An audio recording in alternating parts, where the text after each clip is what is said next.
ಭಕ್ತಾದಿಗಳಿಗೆ ಬೆಳಿಗ್ಗೆ 5 ಗಂಟೆಗೆ ವಿಶ್ವರೂಪ ದರ್ಶನದಿಂದ ಸ್ಟಾರ್ಟ್ ಆಗುತ್ತೆ. ಆಮೇಲೆ ಭಕ್ತಾದಿಗಳಿಗೆ ಒಂದು 7 ಅಥವಾ 7:30 ಒಳಗೆ ಫುಲ್ ದರ್ಶನ ಇರುತ್ತೆ ವಿಶ್ವರೂಪ. ಆಮೇಲೆ ಅಲಂಕಾರಕ್ಕೆ ಬಾಗಿಲು ಹಾಕಿದ್ರೆ ಕೆಲವೊಮ್ಮೆ 8 ಗಂಟೆ ಅಥವಾ 8:30 ಒಳಗೆ ಓಪನ್ ಆಗಿರುತ್ತೆ. ಬೇಡ ಮಾತ್ರ ವಿಶೇಷ ಅಲಂಕಾರಕ್ಕೆ 9 o'clock ಓಪನ್ ಆಗುತ್ತೆ. ಆಮೇಲೆ ಫುಲ್ ದರ್ಶನ ಇರುತ್ತೆ.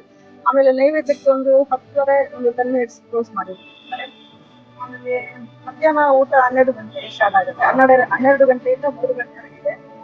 ಆಮೇಲೆ ಮಂತ್ 2 ಡೇಸ್, ಮಂತ್ 2 ದಿವಸ 15 ಡೇಸ್ ಬಂದ್ರೆ ಏಕಾದಶಿ ಬರುತ್ತೆ. ಆ ದಿನ ಭೋಜನ ಇರೋದಿಲ್ಲ.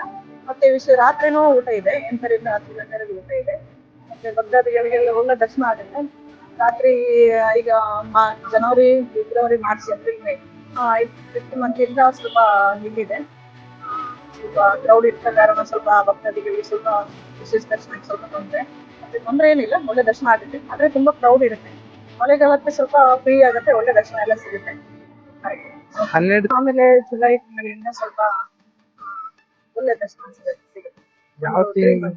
ಈಗ 26ಕ್ಕೆ ಇದು ದೇವರು ಭಾಗೀರಥಿ ಜಯಂತಿ.